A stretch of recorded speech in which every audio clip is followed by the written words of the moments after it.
Sa kabila ng alingaw-ngaw ng tambalang Kim Pao, tila ang aktres na si Janine Gutierrez pa rin daw ang isinisigaw ng puso ni Paulo Avellino. Matatandaan kasing nakitaan ng chemistry sina Paulo, at ang aktres na si Kim Chiu simula noong gumanap sila sa Prime Video na Linlang. Nasundan pa nga ito ng isa pang proyekto sa ilalim naman ng VIU at ABS-CBN na ipoproduce ng Dreamscape Entertainment.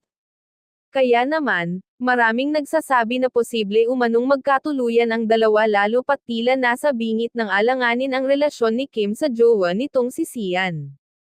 Pero sa latest episode ng Marites University, naniniwala umano sila na sumasakay lang umano si Paulo sa promo ng kanyang mga proyekto. Marami rin namang naniniwala na talagang si Paulo ay sumasakay lang sa mga promo simula noong linlang. Kasi ang paniniwala pa rin namin, sila pa rin ni Janine Gutierrez, pahayag ni Ambet. In fact, ito yung isang pinakabasehan ng mga netizen, talagang di pa binubura ni Paulo sa kanyang special na IG, yung picture nila ni Janine.